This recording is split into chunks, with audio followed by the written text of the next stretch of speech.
Hello, everyone, and a very warm welcome here to the GPVWC Academy Series here once again. A long summer break means for 4 weeks it returns back with exciting fashion, as the rest of the series goes back to the venue where it first ever started, all the way back in 7th of September 2000 at Monza. This race cements an important milestone as GPVWC officially marks its 25-year anniversary, and the race to kickstart that event and that milestone is right here in Misano. A special occasion from everyone here for all of the staff, drivers, and fans of those leagues. It is truly something magical. Remco is with us here in the broadcast director side of things. Alongside with me here for the 14th round of the Academy Series is Kert Rohtjarv. Hi, Kert. Hi.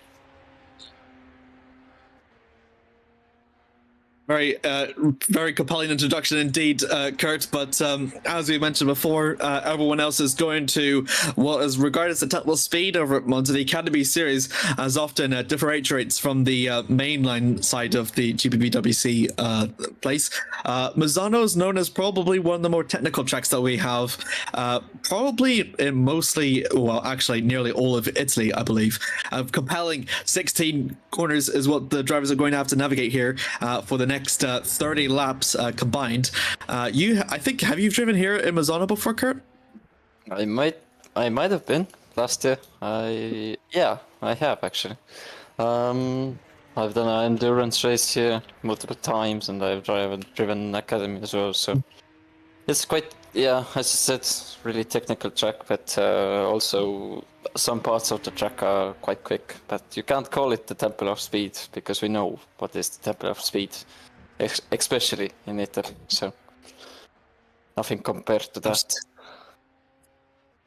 Yeah, absolutely. Has different characteristics in comparison to Monza, although, as we've mentioned previously, very technical, as you see there with Yuri Kert through 4 and 5, and then just near 90 degree through 6. Out from the apex, they need to be pretty careful. Flat out from 7, and then it's going to be a very hard braking zone down from 8. It's not a fairly tight hairpin, but one that notoriously does get a bit around, and also have to be very, very careful out from the throttle. He'll be the first, one of the first actually, to put the time up from the board. A pretty good exit, just getting it through wide, and then it's going to be flat over 10. Another braking zone coming for 11. Bit of a lock up there from the Czech driver. Will at least to take something to salvage a bit. Needs to maximize out from these 15 minutes indeed. Exit from 10, all completely flat out here, and can be a bit scary on these academy cars, especially going side by side through this corner down through turn 11, and then again through 12, and then the 12 is just the braking zone that you need to be very careful of. Down through, I think, 13, and then through, here we go, down for turn 14, the tightest corner throughout the entire track. Out from the exit there, you can see the spectators indeed wavering in numbers. 3 to 15 he goes, needs to avoid out from the sausage curb. That has caught some people out during the practice sessions. And then here we go, 9 degree final corner through 16, the ironically named Misano corner. Yuri will the first one to go across the line. A very respectable second, but Yeye Carrera takes the provisional pole for the time being with a 1:35.1, which is remarkably strong. And in fact, he's running away with it 2.8 seconds ahead. Yeah, but here we see Martin Rydberg now coming through the last corner on the inside. There are quite some sausage curves, so I don't recommend going on them, but Martin Rydberg at the moment goes provisionally P2, being 2.1 seconds down from Hero Kalea. Yeah, and about 6/10 off from Yuri behind, but at least with those 2.1 has got something to try and get for ahead. David Yunt will soon be exiting out from the pits, I believe. Nova McKenna makes her return to the Academy Series after quite a while through the final corner, and she'll be another one to put up from onto the timer screens. Let's see what the Irish woman can do. Cross the line. Actually, no, she's going to set her fastest lap. Sorry. Yeah, that was his out lap now. So now is the fast lap. Quite twitchy with the car. So yeah, you can see the road surface is also quite bumpy, so it really unsettles Nova's car, and then going over the sausage curve as well, it's not going to help any better. So yeah, he's really struggling out there, it seems.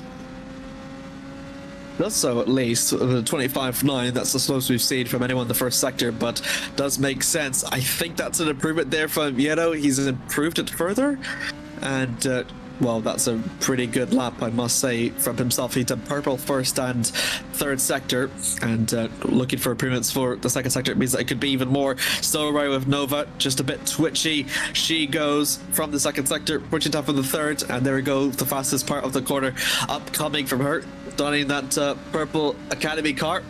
Curvone up ahead, down through 11.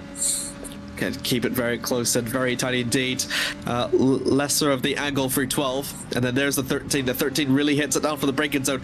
Very, very switchy there. Manages to keep under control. That's very good driving from her. Regular point score indeed from the Academy Series as well. She is through to 15, and pretty clean at least. 1 seconds off from the fastest one, but at least it's will be personal best. So it is something indeed to go up onto the board. And I think it might be last just from the first section that what we've seen from her, and it is indeed 39.6, but at least that means that there's more to improve. Meanwhile, Yero, purple through the first two sectors, a bit sideways from the final sector. Is that going to cost him too much, Kert? I don't think so. He was quite clean through there, just went a bit too wide. But also the last corner is quite tricky not to go really wide there, because there is a grass patch waiting for you there, and it's Wow, 1:47, so he improves his lap time by 0.2. Yeah, impressive. Actually, purple all across the board. And if it wasn't for that twitch, maybe, as you've said, it doesn't really cost him. But it is just a bit of that extra distance that takes over for the lap. And most of these drivers are trying to lessen the distance. But we'll see with Martin Rydberg personal best on the first sector. This is going to try to do something to push away from Anthony Walker, who's in his breathing room about 800s away, and doesn't able to push away for him. Goes across the board. He does so. 5/10 off, clear.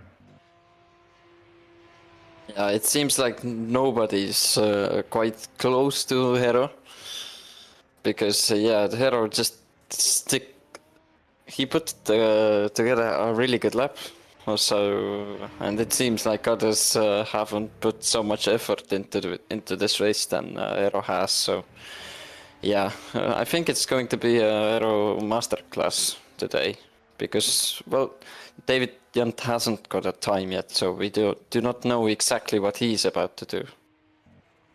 Yeah, Nova managed to improve for the first sector and for the earlier sectors, and she's only about 2/10 away from Jaeger Kotville, so that's going to be pretty good news for her at least. And Yero, meanwhile, fastest on the first sector, but couldn't do much on the second. He'll be entering to the pits and hoping to go for again. David Junt, meanwhile, he's been waiting in the pits for quite a long while. Now he's going to go out of the outlap now, and we'll see what he can do. Usually these two are very similar on pace, especially what we've seen back in the Hungaroring during qualifying. I was there, so I can definitely see that for myself, for how talented these drivers really are. 2-3 exit from there. Down to the braking zone for Ford or Rio he goes. Avoid a bit for the sausage curve from the entry and the exit on both apexes. And pretty good exit indeed from the Swiss driver. It is still in green, but at least it's going to be too soon for something. 1/10 off from Yero's time. Onto the bridge, David Junt goes. And then here we go, braking zone. Down for Taylor of... I don't know how to pronounce that. Yeah. Quercia or something like that. I think it might be Crescia. 10 of Tramonto, I believe. He's actually looking pretty good at least. Might be able to bring up that deficit between Aero and the rest of the pack. Down by a bit. But there's only 4/10 he's lost compared to the Spaniard. And it's not looking quite likely that he might be able to snatch pole position off from the sausage curb and into the grass goes David, and he'll have to have another lap ago. But it was looking quite promising up until that moment. Yeah, but he still has quite a lot of time to still challenge Hero. It was just a warm-up lap, I would say. David isn't usually so slow or making these mistakes. Also, he was quite impressive in Formula Sprint 2 qualifying at Monza. He was a quite strong competitor against me, so yeah, I had some troubles passing him for the podium places, but right now it's quite a shock for me. Absolutely. I think it is quite of a shock for us all, especially from moving on to the booth to the racetrack, just to really get a testament to see how good these drivers are. Anthony Walker, the British driver, the English driver, still holding on to third for the time being, has pushed it away from Yuri, but again, just quite a bit under pressure though, because Yuri has improved by about 8 thousandths, but he seems to be in the pits. But I will assume that the truck driver will be able to go out for again, and I'm not sure how this is going to look from Walker. He is about 7 tenths slower than Yuri from his previous lap. So probably will have to maybe make a go for again. I doubt this is going to be any sort of improvement out from the board, but it could be pulled down for the third sector maybe. I think he definitely is trying to eye, as you said, Kert, for the next lap, as we've seen with David. David, I think, is only 40.2, so he'll try to go for something. Yeah, no, prove it for himself. He actually is purple on the first sector, so that's really, really promising, but he just needs to find something in that second sector. Might have been a bit of a mistake, but at least it might be something if he goes green on the final sector to push something in to catch up to the Spaniard up ahead. What can the Swiss driver do? Through the final corner he goes. Still about 3.5 minutes left on the clock. Ah, it's yellow. Oh, he lost even more time on the third sector. So he has made multiple mistakes during the lap. Absolutely, indeed. The Dutchman of Martin Reitberg, Remco de Zeeuw's favorite driver, I assume, through this qualifying. From the final corner he goes. He is laughing because he knows it's true. What can he do here? Just no improvements indeed across. It's just a 36.6. Not seem to be much improvements for the time being. We only saw from David Yunt, and he's doing 28.8, but I think might be going a bit faster. Martin will definitely have another run again. Yeah, it seems like... oh, Eero, yeah, he is going quicker, so he's 300ths of a second right now up. And his personal best, let's see how his third sector goes. And meanwhile, Jiri can take some notes from Hero's lap to drive even quicker. Maybe put himself in the front row, but the time is for Hero fastest. Wow! Yeah, indeed, it is very fast for Hero, 134.692, and that pushes the gap between himself and Reitberg to nearly 2 seconds, and that is very, very promising there for the Spaniard. Nova, she has managed to make it about a couple of 2 tenths off from Yuri, and it was looking personal best all across the board. Just for the final quarter, she goes faster than Yuri actually on the second sector. Anything up from the board for Nova? It is up into P3, and that's magnificent there from her. Yeah, not too bad. First lap wasn't that great, but yeah, he has shit. Oh, she has put a really good lap together. Sorry for the language. No, it's fine. I completely understand. Indeed, with the race like this, 1.5 minutes left to go, so we're going to see drivers potentially on for their final lap or 2 laps. If you're Anthony Walker, you may want to try and hope for 2 clean laps. Down from the Rio he goes. Is it going to be pretty clean? It does look clean, and just needs to hold it down from the middle. Come through that corner, avoid for the DRS board. Don't want to affect the slipstream on that thing, I might imagine. Again, through the non-existent corner of 7, braking zone over from 8. He's not quite much on the apex. I think that might cost him time, as it has done through the first sector.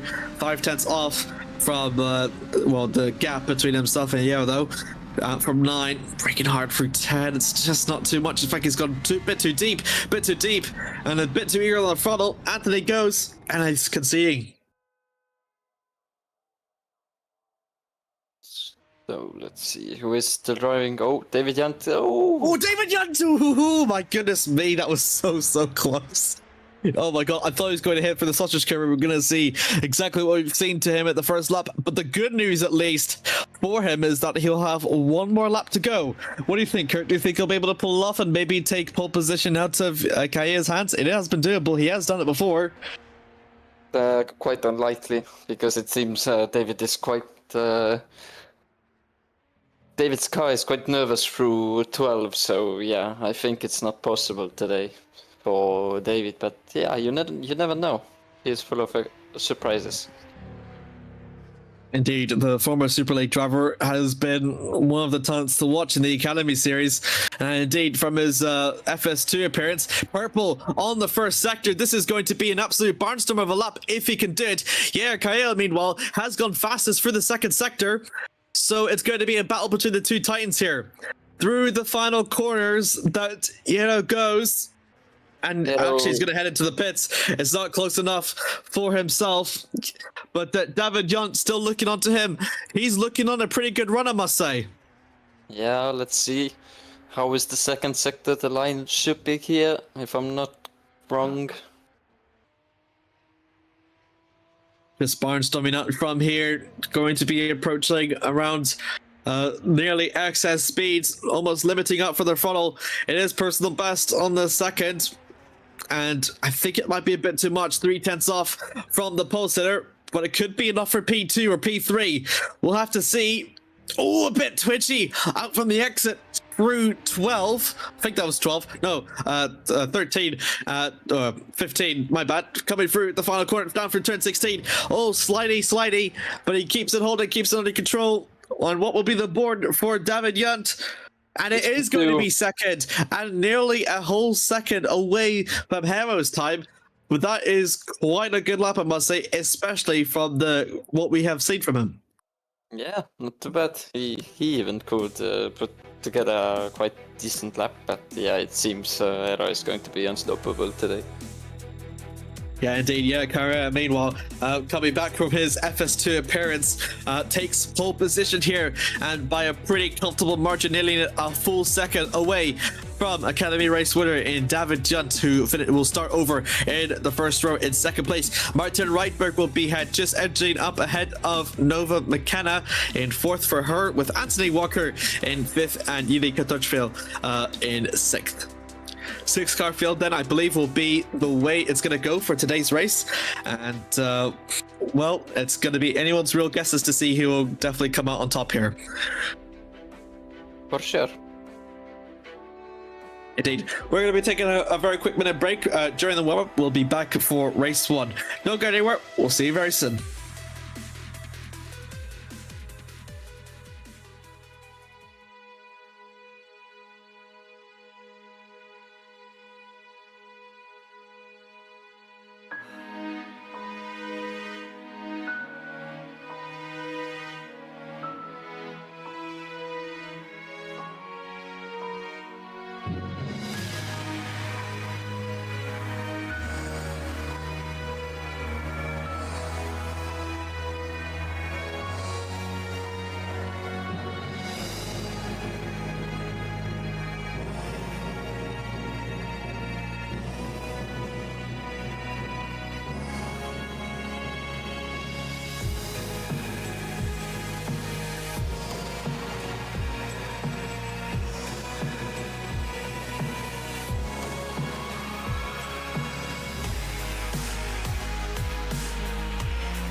Welcome everyone back to the coverage here of the 14th round of the Academy Series. Warm-up is over. We're expecting for 15 minutes of extreme, highly anticipated, action-packed racing here in the Academy Series that's always known and has always delivered for.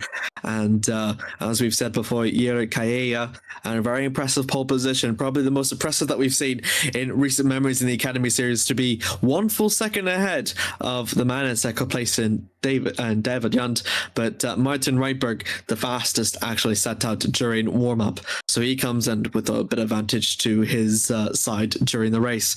Joined alongside me once again, Kert Rohtjarv. We've both enjoyed our break during the warm-ups, and I'm curious for your predictions what one might see during the race here at Misano.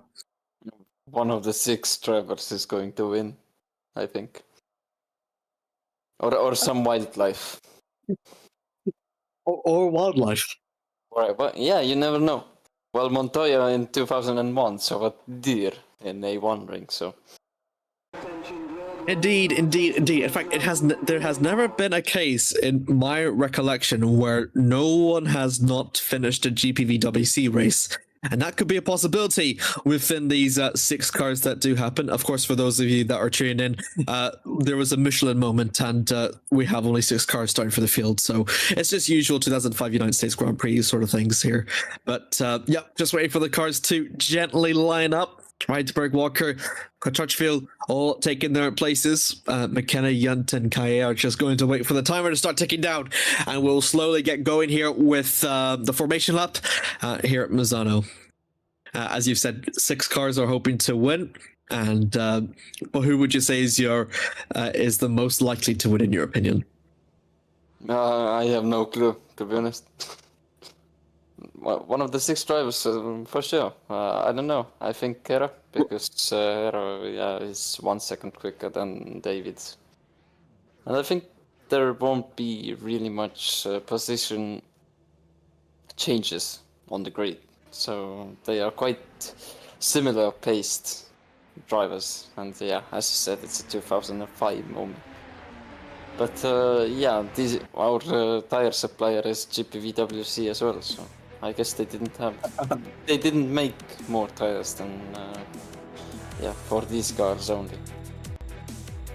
As a certain James Allen said, it's going to be the strangest race ever. But 6 cars, roll your dice, viewers, and whichever roll it lands, whatever position it lands on, that's going to be your driver to support here for today's race. But have a looking down for the grid for today's race.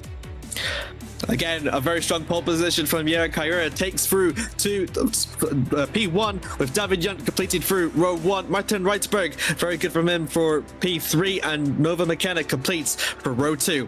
And then finally, onto row 3, it is Anthony Walker and Jiri Rohtjarv, Academy race winner, in 6th. That was so short. Not used to this. Oh my, 1.5 years of experience commentating, then this is the strangest thing that has happened. I was just trying to wonder if the background music was still going on, or if it just Remco didn't even need to use it to begin with for how short it was. Oh, is it still running? Oh, great. And P7 from to P20 is blank. Thank you, Remco, indeed, for the amazing broadcast directing that we've all well known and truly love for. And also big thanks to him for being here for all the years as well. And big thanks to you as well to Kert for his fantastic analysis throughout all the Academy Series races. He may not have won one, but at least he'll be in our hearts. Yeah, thanks for that, I guess. A very fast formation lap from Jiri Kajaya. And it's not going to be a running start. Going to slowly line up through to the grid. All 6 cars are in. That's going to be very good, at least for the pole sitter's advantage, because the tires are not going to be able to warm up. Just as to say that Martin Reitberg is not quite in position. I think he might be in now. He is in now. Got the lights coming on. The 4 and the 5 are illuminated.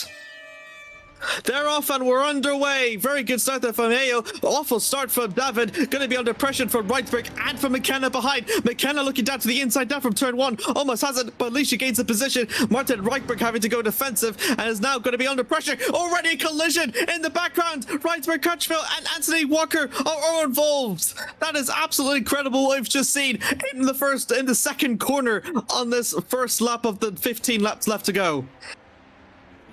I hoped we just saw a really clean race 1, turn 1, lap 1. But yeah, I guess not. Now top 3 are gone from the others, so yeah, it will be very, very interesting race.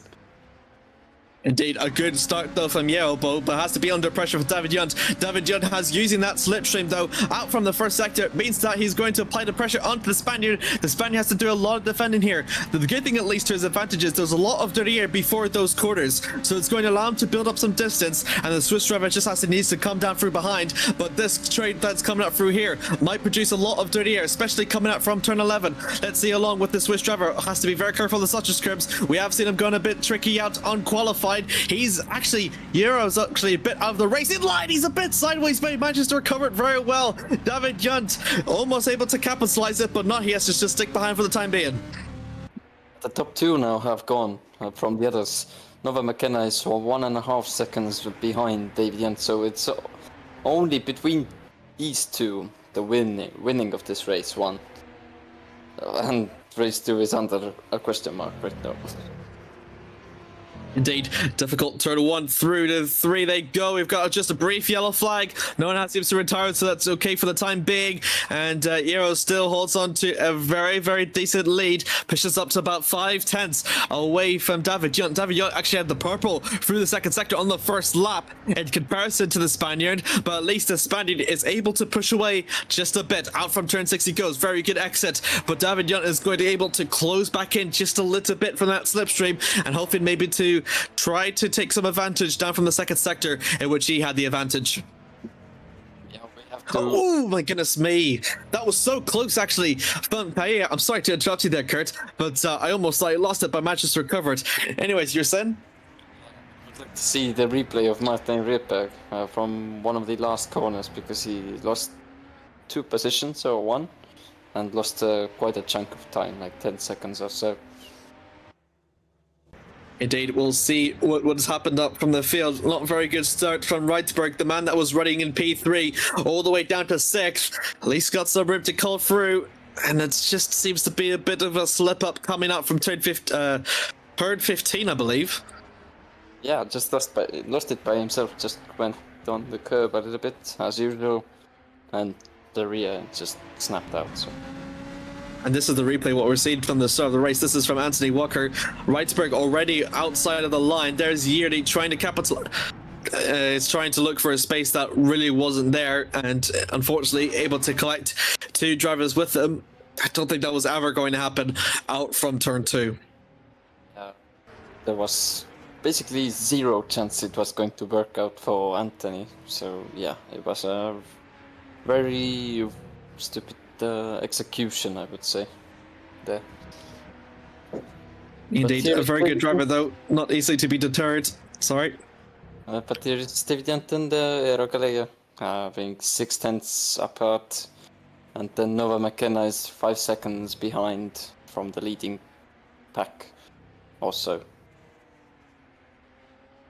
A lot of time left to go, don't forget to mention. About 12 laps so to remain. Touchville having started from P6, the biggest gainers for 2 places. Nova McKenna, the only one out from turn 1 to make up that amount of places as well after Reitberg's involvement with Walker. And unfortunately, though, for Reitberg, that was involved with that collision, ends up worse with 3 places drop. Until then, it's only stagnant for the rest of the field. Still on with David Yunt, though, about 4/10 off from Kaea. Almost a bit off for the Sutters curb, hard breaking down through 14. Good exit out through to 15. It is completely flat out, but think with the dirty air, you have to be very precise with your steering. Through the final corner of Misano, Yunt and Kaea goes. And I believe, through the fastest laps that we're seeing across the board, Kaea has about 2/10 faster. Actually, no, there's actually just improvement. 35.01 from Yeo, and David is about 3/10 off from that, from what we can see, as you can see on your screens to the right. So about 300s off. Yeo is. That's kind of the benefit that we see from the slipstream almost. And that was a bit too easy braking, I think, from Yeo. Didn't really need to brake it that much as he needed to. Either that or David Yun had a phenomenal entry into that corner onto the backside of him now. In the meanwhile, Anthony Walker and Martin Reper were fighting as Martin just passed Anthony, so that battle is done. As we have a yellow in sector 1. Oh, that's going to be a big one. Who that might be? Oh my goodness, that's Yuri. Yuri manages to loses it a bit. Is it going to be fine from him, I wonder? It seems to be all good from across the board. So he's only lost that a bit of momentum, but at least it's not race ending. Might lose a bit of momentum over to right to Brendan Walker, but still should be fine for him. Back over now to David Young, now trying to look for an overtake onto Irakaya. A very opportunistic move down for here, but the problem is that kink before that hard braking zone means that you need to be very opportunistic, as David Young, too eager on the throttle, goes sideways and undoes all the hard work that he managed to get in the first sector. Yeah, the gap seems to be really stable and isn't getting really close. Or, yeah, he did actually in turn 4 and 5. David Young got to the under 2/10 of a second, but it seems like Aero just has better sector 2 and 3, as we have a yellow in sector 3 now. And Martin. Oh my goodness me, that's Reitsberg! And Reitsberg is in the wall. We need to see what happened there. So we have our first retirement of the 6 drivers we have. This is going to be very, very difficult. Indeed, just flat over this corner, but you need to be very careful for the brakes. Is he just off of it? He is off of it. Too much for the sausage curb.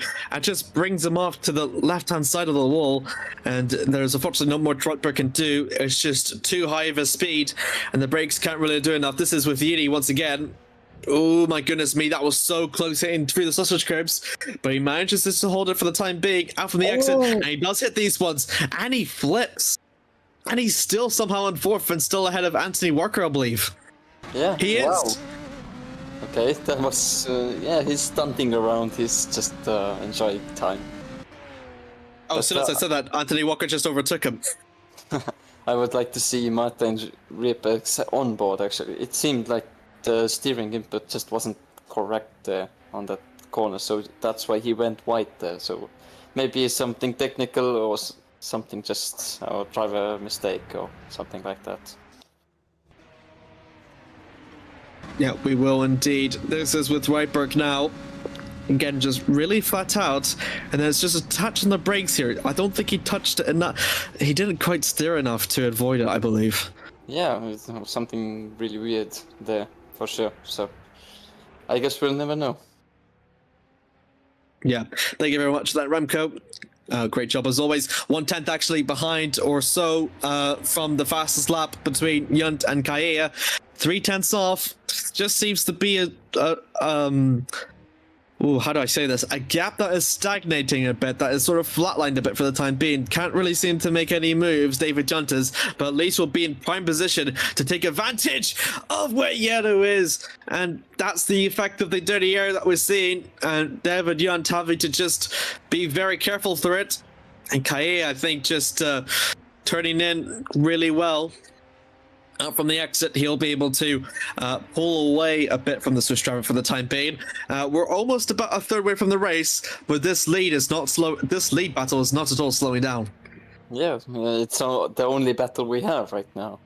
As also Jirik Rohtjarv is... Oh, Walker is off, it seems, for briefly. And Jiri just gets through, so... Wow, that's interesting. I wonder how that might have happened. This is coming out from the exit down through turn 6. Here we go, through to 4, down through to 5. Everyone's getting airtime here today, it seems. From the exit, it's the same one that Yiri had made the mistake on. He's very lucky to have not lost that front wing. And indeed having to come up behind Yiri.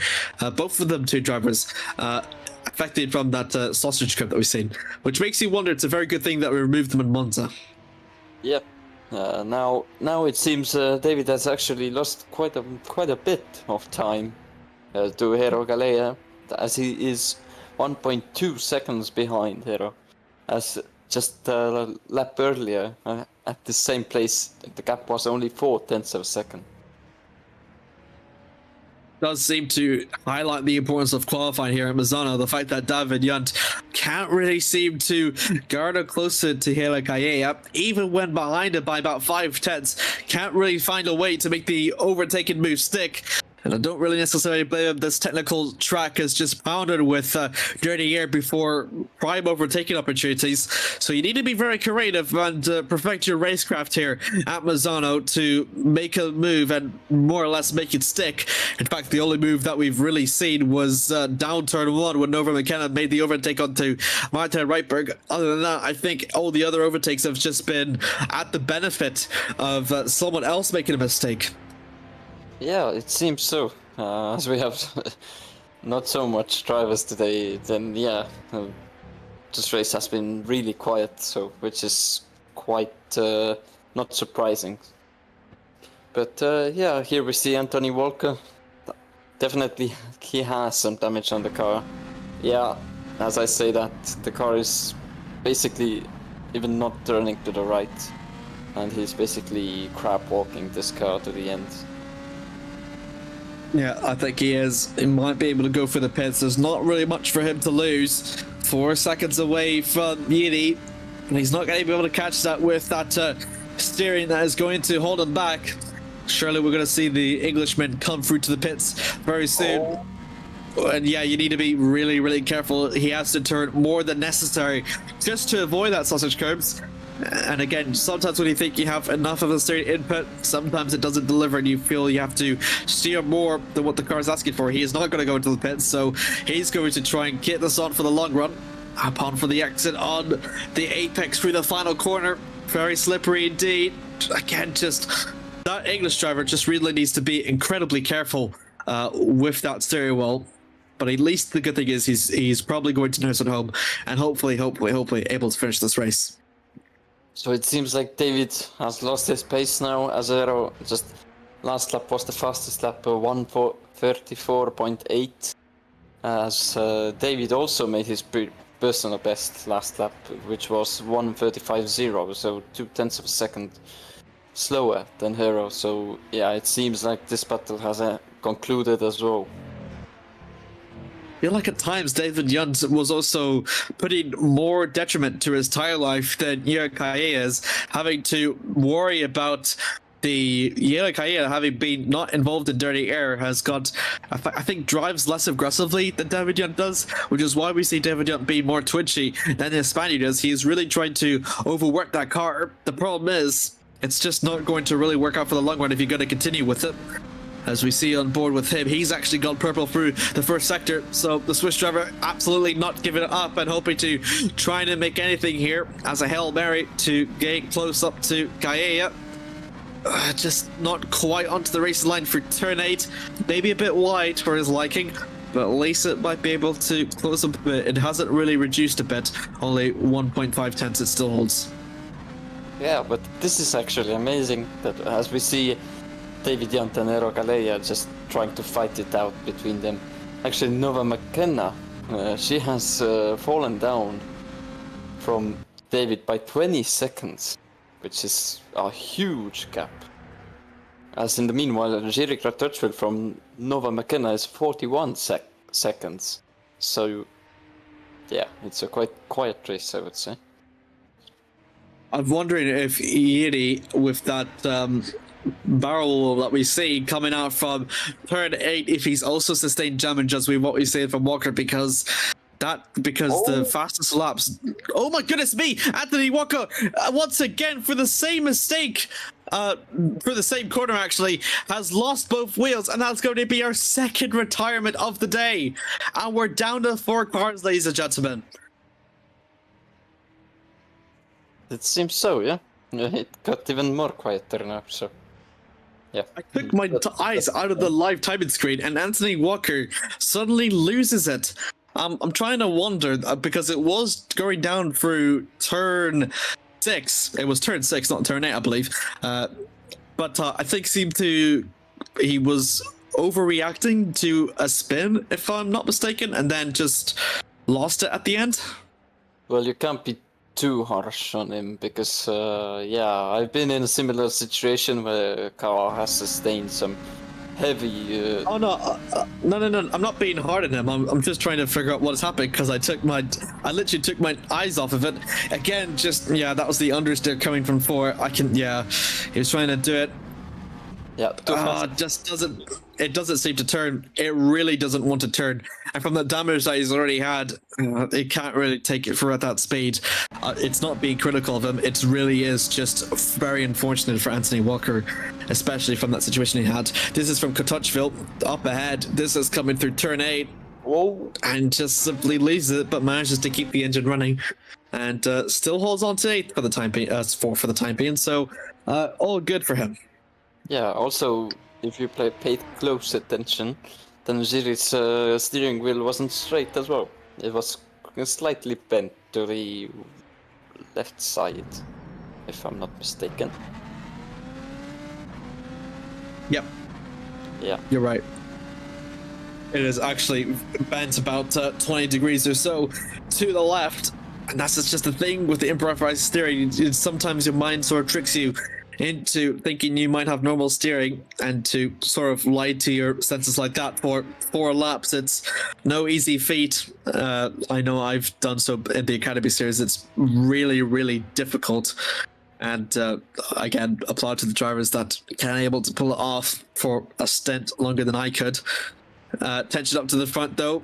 Kaya pushes up to 2 seconds, still very comfortable, but David Yunt is still behind for a bit for the time being, but again, just can't really seem to find the pace to catch up. And as we've said, the gap from Nova to Kayela was about 20 seconds. It's now extended to about 27 in the span of a couple laps.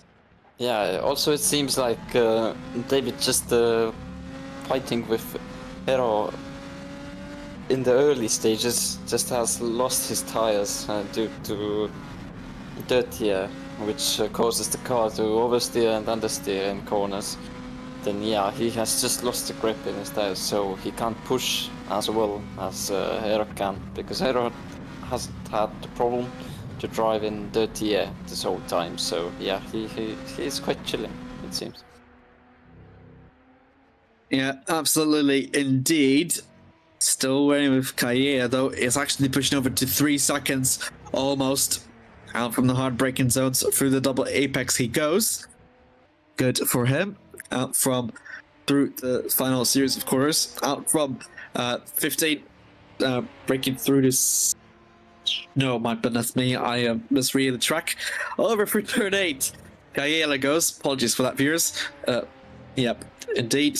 2.5 seconds. David, I think, might be catching just a bit. In fact, he set the fastest lap for the second sector once again. Here we go, David Yunt. This is for the final sector, I believe. This is the same place where he struggled in qualifying. Oh, it is. Oh my goodness me! And it was very lucky to have not ended in tears for him, especially what we've seen with Martin Reitberg just many laps prior. And again, I think it might be just the understeer effect affected into that Academy Series car. Is he turning? He's oh no, he loses it, and he corrects it just in time to be able to keep his wheel straight coming through that sausage curb, so he manages to hold it. That is pretty good luck there from Yunt. Though, meanwhile, purple on the second sector, and he might make it an overall fastest lap going through across the line. They both go. He doesn't actually for Kaya, but for David Yunt though, 35.2. That is actually about 4/10 quicker than what Kaya has done. So it's dropped down to 2.7 seconds. I don't know if David Yunt can make an overtake. If he still consistently keeps reducing the pace by 4/10 every lap, then it's just a bit too late to do this. So he won't reduce the gap as quickly as he would like to. Yeah, here we can see last lap time. Erocalea did a 1:35.6, as David Yent in the meanwhile did a 1:35.4. Not 4, 0.2. So he was 0.4 of a second quicker than Ero was on his last lap time. Here we look at that slam dunk we're seeing from Erocalea. We could be able to take away the race win, pole position, and fastest lap, because he is quite clear in terms of fastest laps ahead from David Yunt and company. He's the only man to break into the 34.8s. With David Yunt 35.0 was his fastest time, and Nova McKenna 37.2 and nearly 37.4, and then the two retirements only in the 39s and 40s, which I guess they wouldn't have enough time given the nature of the track getting more grippy as time ticks down to be able to set a fast enough lap time.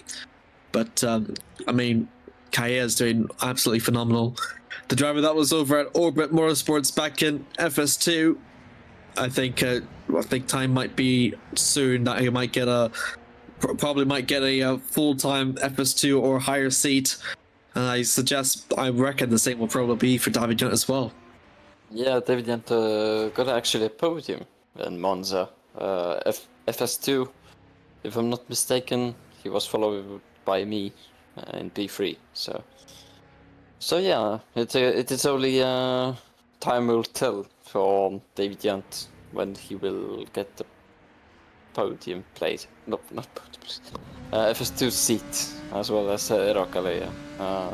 Ero is just ahead of the pack for a long distance. So yeah, they will graduate quite soon, I would say. Because for next year there will be really much open slots. Also, my seat will be open for grabs as I'm retiring at the end of the year. So yeah, let's see. From racing or from everything? I have made my mind up, and from everything. Oh. And yeah, that's a bit of a shame. So we will miss you on the commentary booth then, if that will be the case. If this will be your, well, at least your final season not final season, but like a season before you break for the time being. David, you're not a bit on for the grass, but yeah, it's much to hear that, Kurt. We will miss you. I might appear suddenly. I don't know what future brings. If I'm needed as a reserve, then yeah, I'll just pop up and yeah, here I am again. Figuring how did I get Indeed, for the final lap. Indeed, final lap we go. That is lap traffic. I was not expecting lap traffic to be at play here, but it could be a bit of advantage for that. As soon as I said that, he just overtakes him. So never mind. This is not endurance racing. Kaya, though, what can we say? Absolute phenomenal performance to carry on through his highs at Monza. And I must say, he must be extremely thrilled with that. Indeed, made his podium on his debut at back in Hungary, and came very close actually to a race win in both occasions, but the podium was all the best that he could do upon his GPVWC Academy debut. But at least in his second attempt, he is going to do what very few drivers have been able to do, be able to take pole position, the fastest lap, and the race win. Through the final corner, Kayela goes, and it's going to be an absolute clinical race win for the Spaniard. Welcome to GPVWC, Yellow. David Yunt will go across the line, will take second, 2.5 seconds away from Hero. He gave it his all, and that will be the best that he could do. Nothing to take a shame of. He's done absolutely very well. Nova McKenna, very quiet from her, but a very good overtakes through the first corner has allowed her to go and gain some positions. Up into third. I think this might be her first podium in the Academy Series? I guess so. I don't have the stats with me, so I cannot. I don't have the stats as well. Through the final corner, if it is going to be the first podium, what a way to do it for her. Goes across the line, and the Irish woman will take it.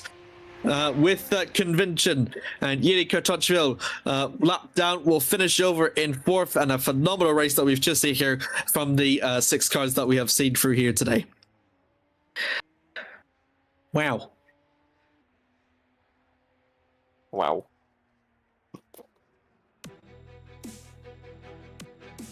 Oh, yeah. Thank you. Thank you very much, Philip Sinowski. She did get a podium back over in Hungary 2024. So it is her first podium this year. So thank you very much for that stats check, Sawinski. Thank you very much. Yuri Kael, though, phenomenal performance for him to take his first Academy Series win in his GPVWC career. David Yunt in 2nd place. Very, very good from him for his chances up ahead. Just couldn't do much to make an overtake. I don't blame him. It's probably the nature of the circuit. Noah McKenna, as we mentioned before, it's going to be her first podium this year in the Academy Series. Very good there from her. And Yuri Kartochvil, having been flipped and despite having those mistakes, he's managed to persevere and will finish in P4. Good for him. Anthony Walker and Martin Reitberg, both involved in separate incidents, are the only ones that don't finish here today. Well, an so-called interesting race. We saw action in lap 1, turn 1, so yeah, it wasn't that bad of a race. We might as well do race 2 as well. We're just awaiting from the race director to determine if the drivers are going to be willing enough for race 2. I'm not sure if we've had a position where we haven't hosted race 2, but given the low amount of cars, don't necessarily blame them, but we'll have to see here. Anthony Walker won't be here due to personal reasons, so that's completely understandable. Thank you very much for racing indeed, and hope all is good in your end. But yeah, we're just going to wait for the news from Directive. Remco de Zeeuw will also be up for in touch into my ear to discuss through the details of whether or not it's going to happen. Yep, we'll just wait and see what the race director and drivers just going to agree on, if they are willing to race or they want to go sleep. So stay tuned.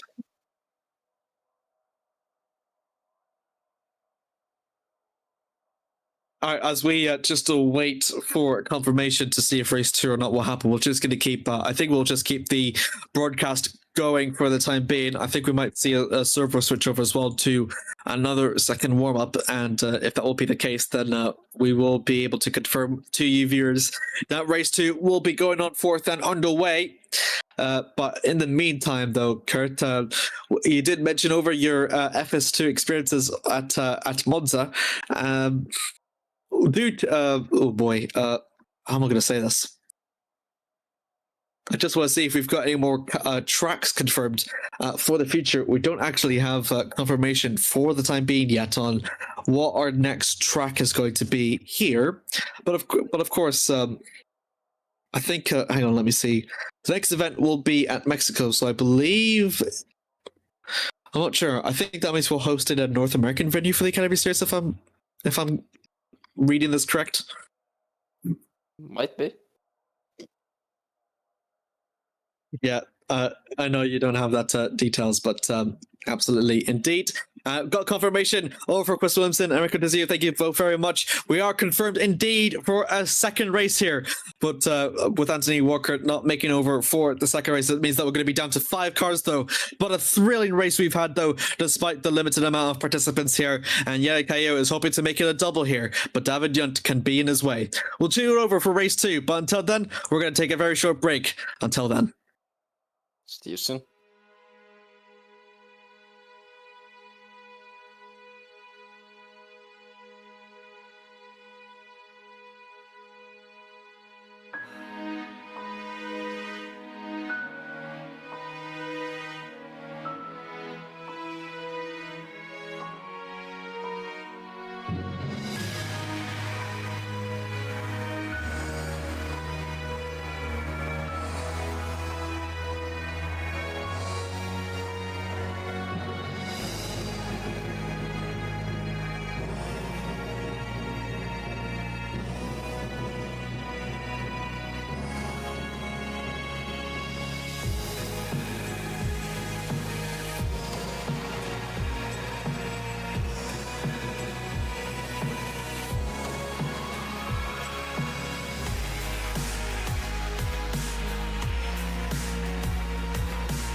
And welcome back, viewers. We're still here at Misano. We're approaching over for the second race after what's been a pretty thrilling first race, despite the number of cars that's participated. We're still going to have that same number of cars. Once again, Jerome Berg comes in here as a last-minute addition to race here at Misano. And indeed, David Young has also come back now. So that means that we're still going to have 6 drivers. So again, alongside with me, once again, Kert, we have watched the race through the first 15 laps, and Yera Kaya effectively walked away with the race win to his books. However, this time he's going to be starting on the back row, and what we've seen is the effects that it's very hard to follow with like David Junt as well trying to catch up, and he ended up losing it by about 3 seconds. So my question is, do you think Kaya has the opportunity to maybe clinch a race win here, even though he is clearly fast, the track just seems to produce Terrier in very difficult corners where it is to overtake? Well, yeah, everything is possible. Arrow's starting position is really good from P6.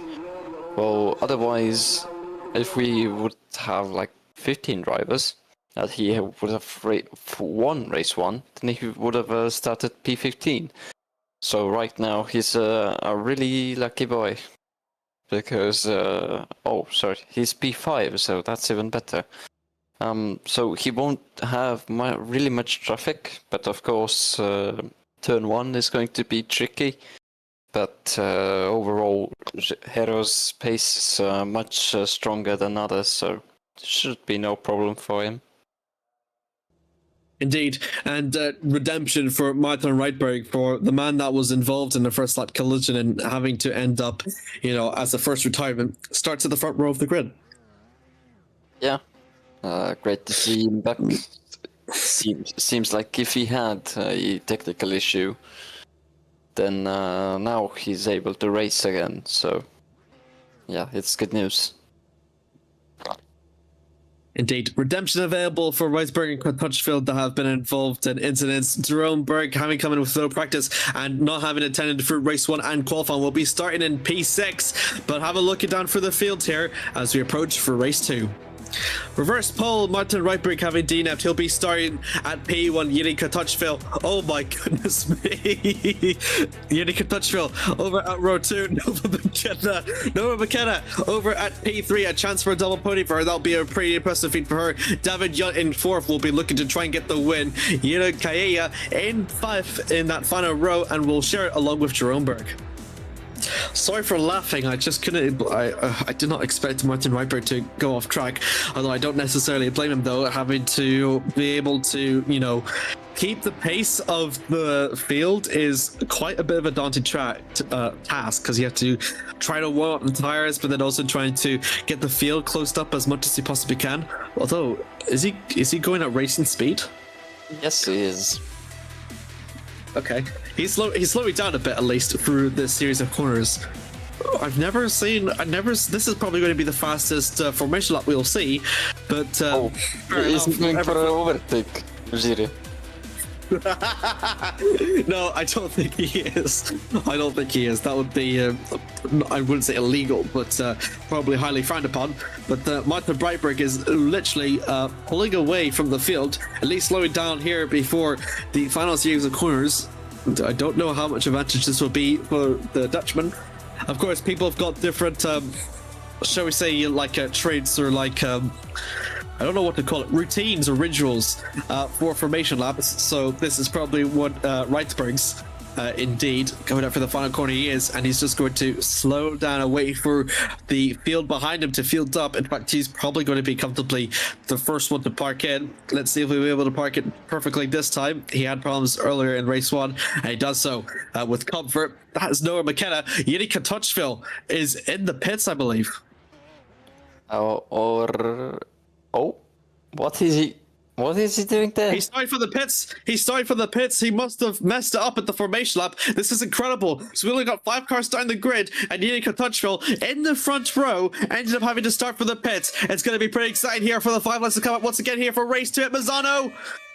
The lights are green and we're gone. Awful start there for Reitberg, and that will allow for Noah McKenna to stick down from behind. and down for turn one. Nova Kinnick takes that for the inside. That's a brilliant move from her. She's going to hold on to the lead. Rightberg having to worry about David Young. Yeah, Kayeta behind. Yeah, Kayeta having to try to make the overtake onto David Young, but couldn't quite do it. And Jerome Berg almost having looking down for the inside. But what a great start there from Nova. And look at this. Down for the inside. David Young goes. Sorry. Jerome Berg goes down the inside and makes the move. What a great overtake that was from the Dutchman. Oh my goodness me. He hits a bit for the sausage curve. This will allow for him to take advantage for it. David Young, meanwhile, making for an overtake onto Rightberg, bringing hard down for turn 8. Is he going to make the move? Later on the brakes he is, and he does so. What a great move. And meanwhile, further back, Yeto makes the move onto Jerome Berg. That was actually phenomenal for Berg, despite having no practice. Overtook the race 1 winner. It's the surprise. And Heraclea just lost a huge amount of time behind Jerome Berg, so it will be now much more difficult than it would have been if he wouldn't have been stuck behind Jerome. As we see here now, Martin Rightberg is not too far behind from David Jans, so this isn't over yet, as well as Heraclea is really catching up to them. Absolutely, look at this. Yini almost having a look around for the outside on Jerome Berg. This will be very opportunistic for himself to make it work. Makes the move, and wow, that was very, very good car placement from the Czech driver to push himself up into 5th place. Bit of the kick of the grass, though, will allow for Berg to take advantage. Meanwhile, down the back, the Spaniard's going to have a look down, right down the inside through turn 1. I think Rightberg might have been too much for the brakes. Jerome Berg, meanwhile, down for the inside of Yini Touchville, out for the first corner. Yini almost too much on the accelerator, allows for Jerome to still hold on to P5. This is quite more interesting race. So oh my goodness me, that was very, very late on the brakes for Jerome Berg. Yuka Touchville nearly into the backside of him, side by side here, going through turn 6, out from the exit. Very too close on the sausage curve, but he still manages to hold it. Gonna go wheel to wheel down here on the flat out through 7. Heartbreakers are coming from 8 here. Jerome Berg just ahead of Yuka Touchville. Has to be very careful. Touchville almost looking down for the inside. Is it going to make it work? Jerome Berg defends pretty brilliantly and still holds it to 5th. But here we see David Jant and Nova McKenna also 3/10 separating those. Oh, Shiri almost crashing back of back in the back of Jerome Berg, but now into the really fast section now, 11, 12, 13 corners, and let's see if Shiri is going to send it into 14. He was almost looking down for it. No, it's not. There's contact, and both of them are in the gravel. But luckily, none of them have sustained too much damage, at least. But it's unfortunate there from Yuri and from Jerome. Yeah,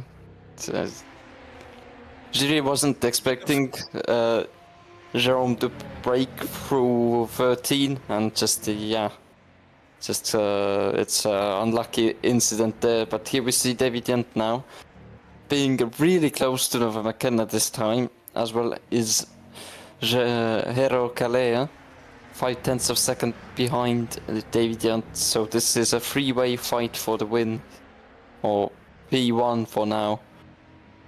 As Nova has to do quite a lot of defending here, but the good thing for her is that defending in a track like Misano is going to be a bit favorable. Turn 8, though, is the best overtaking opportunity. David Young knows this. He's going to throw his car down for the inside. Nova's going to hope to switch to the switchback, but there's not much that she can do, and David Young will happily take that P1 out from her hands, and just a bit twitchy on it. Turned out to be a pretty big benefit for the Swiss driver. 39, breaking Nova through 10. Nova's going to hope to look for the station, but has to worry about Kayea behind, though. Nova McKenna, she has a really good tow from David Jant. As in the meanwhile, David has none. So this is going to be interesting. Now going through 13. David isn't the best through here, but this time clears it safely. As Rokalea makes the move on Nova McKenna. They're side by side. Nova McKenna now has the inside line. Are they going to make contact? No. And That's very close, but yeah, Kayea, pretty good move on 315. I think might have track extended just a bit, but we'll happily take that. We've got a brief yellow through sector 3. I'm not sure who that might have been. It's Jerome Berg. Oh my goodness me! That was so close. It's gotten over for the track and it's going to take the position ahead of Yuri Kotochvil. So this is something interesting. I've never seen a rejoin like that before. He's going to enter and do the pits. I wonder if he sustained a bit too much damage, I wonder. Or it might be calling it for quits early on. But that was very, very close. I think there was a mishap over through 12 through to 13, I believe. Let's have a look for the replay. So there is Jerome. This is coming out for 11, and then flat out for 12 once again. But we have seen people struggle through 12. You need a lot of steering through the angle. Oh, and he does slip off. But the good thing, and it just hits on the floor a bit too much as well. But he's very lucky to have not hit the sausage curve, was what would cause Rightberg's first retirement. And that would have been a rejoin for the H's. I think he might have just was trying to go to the pits as quickly as he could, maybe. I'm not entirely sure from that, but I think that could be our first retirement. It is our first retirement, and very unfortunate from Berg. But thank you so much indeed for racing it despite on short notice. As Yera Kaea, though, has managed to pull the gap ahead. It's 1.6 seconds overall between Yunt and McKenna. So McKenna is looking at least very comfortable for a second podium in a race event here at the Academy Series. David Yunt, meanwhile, has got a lot of work to do to defend from Yelekaya. Yelekaya is trying to make it double in a row. And David Yunt is just trying to put a spanner to his dreams and hoping to get the win that he couldn't muster back at race 1. Yeah, it's going to be an interesting fight now the other way around than it was in race 1. So yeah, let's see how easy it is for Hero to overtake Yunt now. But yeah, again, as we saw in race 1, that seems to be really stable. It's not decreasing quickly, neither is it growing bigger quite quickly. So yeah, it is quite similar situation that we had in race 1. So yeah, it's going to be a quiet race again, I think. I think it will be indeed, but that's not necessarily entirely bad. It just means that we can put a lot of attention towards battles and get to see how these sort of mature over time. This is going to be the replay. This might be from Yiri. This is going to be on this battle with Jerome Berg. And yeah, it was just, I think he just wasn't expecting to be that late early on the brakes. And yeah, not really much Yiri can do, especially being that close of proximity to Jerome. I think Jerome was just effectively racing his line that he felt most comfortable with, but unfortunately, yeah, it ended up, they did not expect it, and they were both in the gravel as a result of it. Yeah, he didn't. Well, you can't be too harsh. Shiri can't be too harsh on him because, yeah, that was Jerome's. Oh, and there's Jerome. Jerome was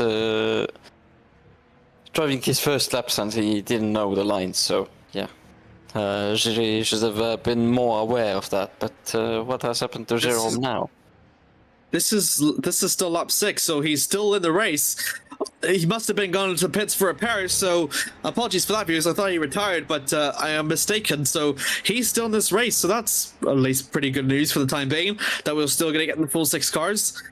I think that was a struggle coming out from turn 1 to 3. Was that for the exit, I wonder? Nah, he was still racing, so I was indeed mistaken. This is coming through 1 and then through to 2. I think might have been just the gravel and then just a simple spin. And luckily for him, he was just outside the race line and at least managed to rejoin. Of course, yeah, just onto the gravel and just needed to be very careful about that. And he was so, and he can still continue on through the race. Yeah, in this simulator, you cannot get beat. Oh, it seems like Jerome's Berg's engine has gone. Yeah, the engine is gone. So that's race end for Jerome. But he is on the racing line as well. So this could be really controversial here in terms of lead battle. I didn't know we had Mechachrome engines in the Academy series, but I guess I didn't read the blueprint. He's going to make a retirement, surely. Attention up ahead, though. Yiri Kaea is going to be all for the back of David Yunt now. Yellow through sector 2. God, I wonder if that's going to put if he's still there. He is still there, so they need to need to worry about him. There's the yellows in sector 2, so I think he's still parked there. So I don't know exactly what will be done through here. From the exit, though, we're just going to see it is a retirement there, so he's back into the pits, and that's going to be a DNF for Jerome Berg. Down through turn 8, though. Kaya goes, David Junt sideways. Is that going to cost him a bit of momentum? This will allow for the Spaniard to make an attack that he so desperately wanted. Let's see what can he muster in through here. Looking around for the outside, David Junt holds on down to the inside. That's not going to get him a lot of top speed, but allow for Kaya to maximize out for his exit. This is going to be exciting going into the really quick right handles. Here we go. It's going to be going flat out for 11. Looking over for the outside. This is absolutely close. Side by side racing here. Flat out for 12. And they're going to be top of the brakes for 13. Who's going to be later on the brakes? And look at that. David Young still manages to hold on ahead. Kaya almost looks around for the outside. Maybe almost look for the switchback, but David Young still too far ahead. Still holds us the lead for the time being. Yeah, this is quite exciting stuff now. So it isn't a quiet race after all. So let's see. Oh, Hero is a bit wide. He's on the grass. He's on the grass, and it hasn't cost him too dearly, but it's just about to go to about a second, heading for turn 1, and he has got a lot of ground to make up through. They're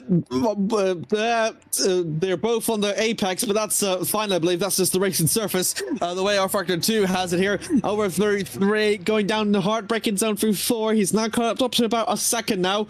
But yeah, it's unfortunate there for having to be touched on the grass, coming out through 16, undone his hard work, and we'll have to try again for David. Yeah, I didn't know GPV was making lawnmowers, so now I know. We have to do a new series as well in GPV, a lawnmower cup. So, who mows the lawn the quickest in which part you are being assigned to? So.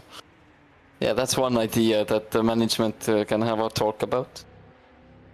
Indeed, Martin Reitberg and Nova McKenna are also going to be about 6'10", so we got 2 fights here with about lap 8 out of 15 through the halfway point, so we're going to see these two develop over time. Martin Reitberg hoping to get a podium, the position that he also lost out at the start of the race to Nova. Yeah, too much on for the apex, and hits it, and he's going to go barrel rolling, and that might be a retirement!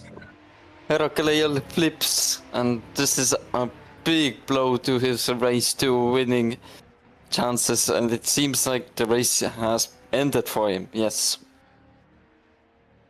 And that was just way too twitchy, and the real damage of what sausage curbs can do to your race.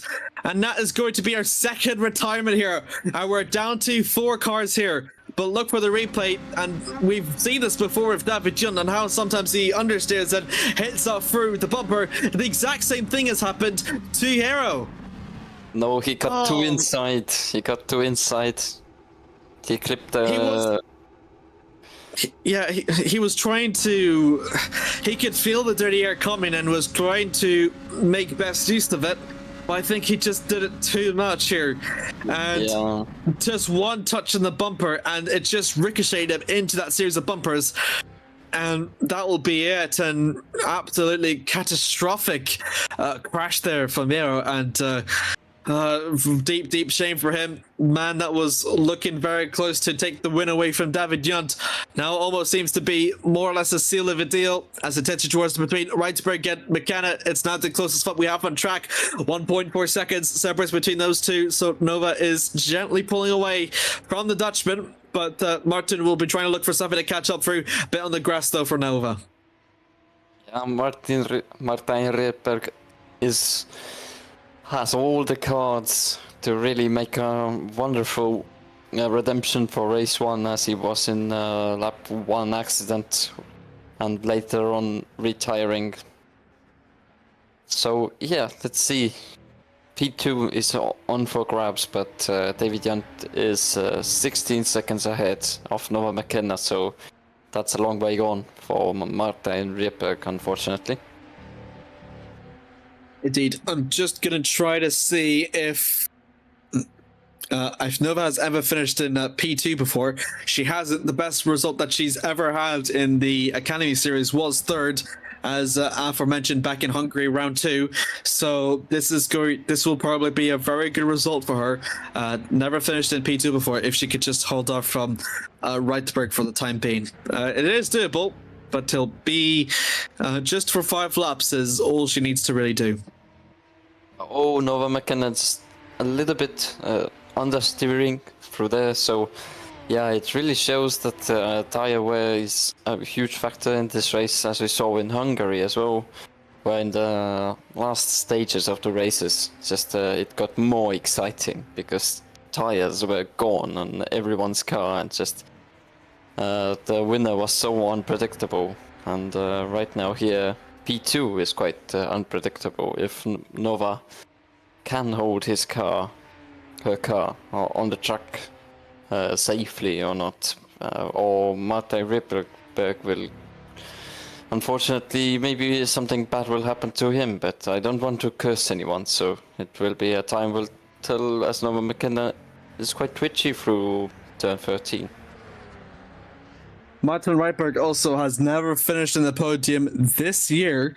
His best result coming through in it was P5 back at Donington, and well, this is going to be the first podium he'll have in his career if they finish the way that they do.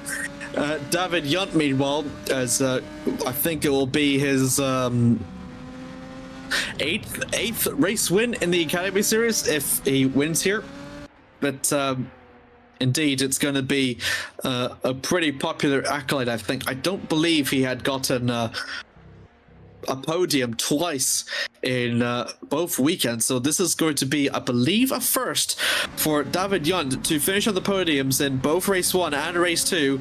And pretty comfortably, I must say, because yeah, he's always managed to win either in round 1 or round 2, but he's never managed to get top a podium there.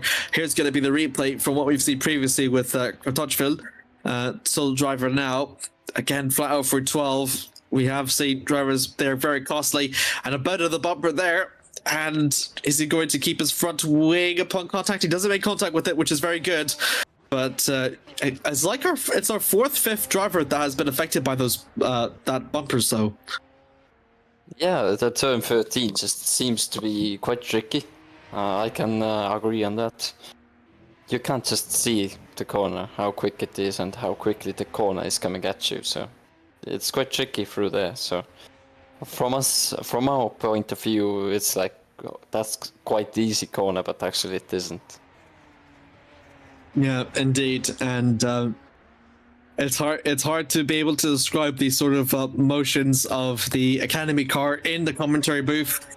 Of course, it's been widely debated amongst drivers. A lot of do have their different opinions on it, but it is definitely a car where you can sort of tinker with it, and you can try to make it do what you can make do with it. I'm sure you know Kert as well, having driven the Academy car, and I have as well. So I think we're both on the same pitch here and can sort of understand through the fundamentals of what makes the Academy car so fun, but also so challenging here.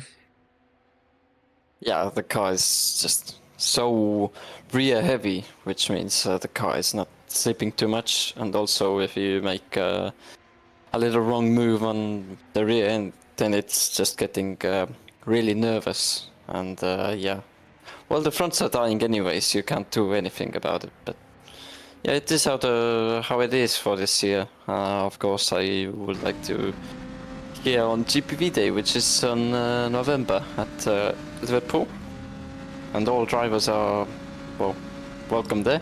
I'm going as well, I think. I hope that the next year's car will be even better than this year, because to be honest, if I thought last year's car was very bad, then yeah, this year it isn't better. So I'd prefer last year's car to give these new talents to get better used to FS2. Indeed, Liverpool will host the 11th annual GPVWC Day. looking forward to all seeing you there for those of you that are going, especially with the awards, the go-karting, and the confirmation of future outfits heading over to next season from all of the disciplines, from Super League right over to Formula Sprint 2. A few laps left to go though here at Misano, and as I said, the kickstart of 25 years here at GPVWC, I believe. First started over the 7th of September 2000. It's been a miraculous long 2 decades and a half here, with across many different sims and very different ways of measuring results. Back then they had the time trial method, and nowadays we have, thanks to good old technology, online racing. Who knows what the next decade will bring to us here at sim racing, and especially from here and from everyone here at GPVWC. Certainly has been a magical moment and a really special league to have been involved with. So all the fun and all the excitement here that we can see here as Nova McKenna glitters twitchy out coming through 14. Just able to hold up for Reitberg for just a few more laps.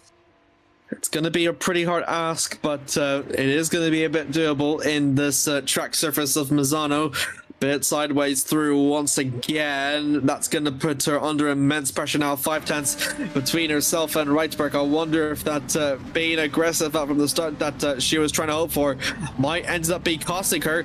And look at all that time that Reitberg has gained. I think they're both on different strategies for how they tackled the tires here. Nova McKenna really struggling right now, as we have only 2 laps to go on this race.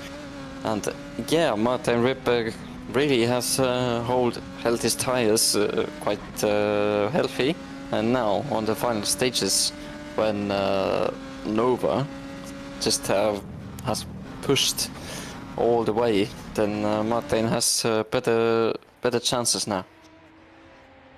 Indeed, and that will be part of Martin Reitberg's favourite. The problem is if he'll be able to make through an overtake. Of course, very difficult. We did see David Yunt and Gaia going side by side through 11 through 12, but for Gaia, having been in the position where it was just too far back and too risky to make a move and commit to it. And that sort of tunnel vision, unfortunately, costed the Spaniard too much, which is nothing to take away with, again, his first race win in the Academy Series. But these two are going to be fighting for very different accolades. Nova McKenna is going to aim for her first, second place in the Academy Series. Martin Reitberg is still going to get a podium the first time this year. Either way, I think the first time in his career, if I'm not mistaken. Again, someone could quote me on that, Sawinski. But we'll have to see, though. Through the final lap they go. 22 seconds. David Yunt away from McKenna. McKenna's got a lot of work to do to try hold back from Reitberg. Reitberg is as threatening as he's ever been now, and this could be a bit costly for Nova. Yeah, everything is still up for grabs, because yeah, the win isn't well, it's up for grabs as well, because we never know what could happen to David, as we have seen him struggling through turn 13 in qualifying and some stages in the race. But let's hope nothing bad happens to him. And also, too much up for the outside. Reitberg goes, and that's going to cost him dearly. It's pushed over to 1 second, back from what was 5/10, heading to turn 8, and that might have been costly for the Dutchman. Is that it we've got for this battle for P2? Let's see.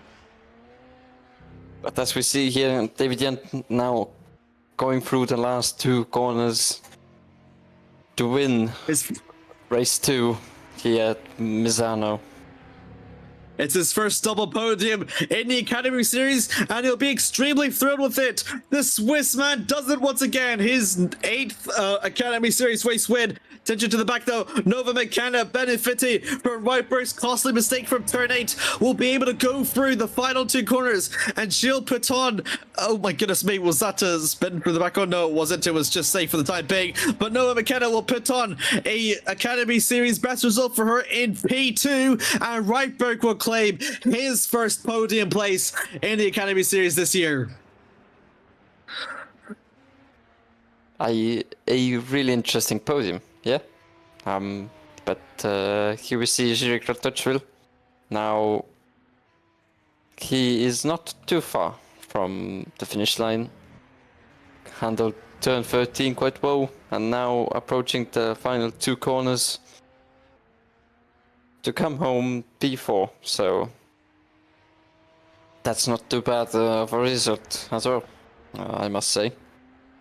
So No, absolutely not. I think he has struggled a bit, but again, having to finish 2 P4s is a good overall result for Jiří, and at least we'll be able to be pretty happy with that. Davignon, though, meanwhile, oh my word, he's actually right to break. Had managed to got a win and 4 podiums. So yeah, it was indeed his first podium in his well, this year, but he has been able to get wins and podiums through before. Thank you once again, Sawinski, for the fact check. Maybe he should be a commentator. David Yutt will go home with a celebration and a smiley face to his name for his a double podium for the first time this year in 2025 in the Canadian Series for himself. Nova McKenna, again, career best P2 in the Academy Series for her. Martin Reitberg, it was actually his first podium this year, and he'll be pretty happy with that, despite having started from the front row. Did all he can to challenge up to Nova McKenna right up to the final lap. Jiří Rohtjarv would finish over in P4, this time on the lead lap with everyone else. Good for him. Didn't seem to struggle as much as he did before, especially with his very fun battle with Jerome Berg. But Jere Kaya and Jerome Berg both suffering from that bumper excursion on the turn 12, turn 13, and end up as retirements. Fun race. Fun race. Yeah. Battles in the front and some crashes at the rear of the field. So, yeah, exciting. All right, that will be us. I don't believe we'll be doing any interviews for the time being, having there only been about 6 drivers, but yeah. Extremely fun. And any closing final thoughts for what we have seen, Kert? Let's hope to see more people next time around. Indeed, for the viewers that are watching, feel free to join the league. Links are in the description below, including our websites and our mods and so on, and you'll get to see how you can get on for action of our Factor 2's most exciting open wheeler league. We'll continue on forth with more thrilling action. The Autodromo Nazionale di Monza is going to continue to host the Italian Grand Prix for the rest of the series. The Superlights will continue through on the 9th of September 2025, 7:30 BST, and we're going to also continue on for the Super League also continues on through, back in action at Monza once again. Again, the continuation of the 25 anniversaries, or as long as it has been since it's founded in 2000. Continuation for those celebrations here as the Super League continues for its very, very exciting championship as well. Until then, continue on through with the more Academy series. We'll also be back over here in 2 weeks' time, which will have a track over set up for you, and we'll hope to see some more drivers here. But until then, thanks for joining, everyone. I hope you enjoyed the summer break. We're back racing here at GPVWC, and we'll see you back here for more racing action. But until then, I've been Amir. Thank you very much to Remco, Zeeuw and Kert Rohtjarv for their contributions to this broadcast. Thank you very much, and see you later. See you soon.